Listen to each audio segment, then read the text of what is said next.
Facebook পেজের সবচেয়ে বড় সমস্যা এখন পলিসি ইস্যু। এই পলিসি ইস্যু কিভাবে রিমুভ করতে হয় আপনাদেরকে প্রমাণ সহ দেখিয়ে দিব। এই যে দেখতেছেন কন্টেন্ট মনিটাইজেশন পলিসি ইস্যু আসে আবেদন করার পর আবার সেটা উঠে গেছে। তো চলেন আপনাদেরকে দেখাই কিভাবে করতে হয়। প্রথমে আপনাদের ফেসবুক পেজে ঢুকে যাবেন, এখান থেকে প্রফেশনাল ড্যাশবোর্ডে ক্লিক করবেন। ক্লিক করার পরবর্তীতে এখানে ইনস্ট্যান্স অ্যাডস আছে, এখানে ঢুকবেন। ঢোকার পরে যে দেখতেছেন যে আপনার কন্টেন্ট মনিটাইজেশন পলিসি ইস্যুর মধ্যে ক্রস চিহ্ন এসে রয়েছে, এখানেও টিক চিহ্ন আসবে। তো এটা যদি আপনি টিক চিহ্ন তুলতে চান তাহলে এই ভিডিওটা আপনার জন্য যথেষ্ট। ভিডিওটা প্রথম থেকে শেষ পর্যন্ত দেখুন। এখান থেকে বের হওয়ার পর নিচে যাবেন, নিচে দেখবেন হেল্প অ্যান্ড সাপোর্টস আছে, এখানে ক্লিক করবেন। ক্লিক করার পরে তারপরে এখান থেকে রিপোর্টের প্রবলেম এটা ক্লিক করবেন। তারপর কন্টিনিউ টু রিপোর্টে ক্লিক করবেন, পরবর্তী ইনক্লুড।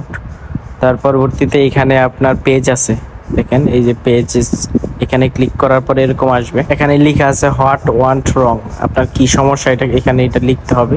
ফেসবুক কোম্পানির কাছে আপনার একটা রিপোর্ট করতে হবে। তো আমি আগেই লিখে রাখছিলাম, তো এটা এখানে পেস্ট করে দিলাম। পেস্ট করার পর শুধু এই যে মাই মনিটাইজেশন, এখানে মাই মনিটাইজেশন পলিসি ইস্যু লিখে দেব। পলিসি ইস্যু লেখার পরে এখানে দেখতেছেন টেক্সট স্ক্রিনশট আছে, এটার জন্য আপনার এখানে ক্লিক করবেন। পরবর্তী এখান থেকে বের হবেন, যেটা আপনার সমস্যা সেই মনিটাইজেশন অপশনে যাবেন।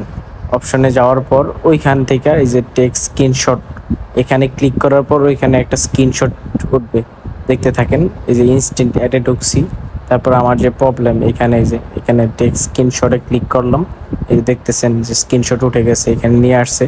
এখন এখান থেকে সেন্ড করে দিব। সেন্ড করা দেওয়ার 1-2 দিনের ভিতরেই আপনার এই যে দেখতেছেন thanks your feedback help improve Facebook, Facebook থেকে আপনার এটা অটোমেটিকলি তুলে দিবে। আপনার এটা সুন্দর করে আবার টিক চিহ্ন চলে আসবে। আমি রিপোর্ট করার পর বেশি সময় লাগে না, ওরা ঠিক করে দেয়। তো দেখতেছেন আমি আবার এই যে পেজে থেকে বের হয়ে আবার পেজে ঢুকবো। ঢোকার আমি কিছুক্ষণ পরে ঢুকছিলাম আর কি। ঢোকার পর দেখি যে না, এটা ঠিক হয়ে গেছে। এই যে ঢুকতেছি, আমার বিনোদন 360 পেজে এই সমস্যাটা হয়েছিল। তো পেজে ঢোকার পর আমি মনিটাইজেশন অপশনে যাব।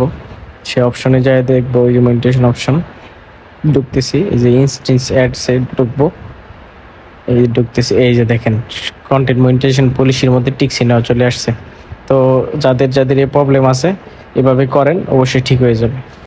ভিডিওটি দেখে যারা উপকৃত হয়েছেন অবশ্যই চ্যানেলটিকে সাবস্ক্রাইব করে দিবেন। ধন্যবাদ।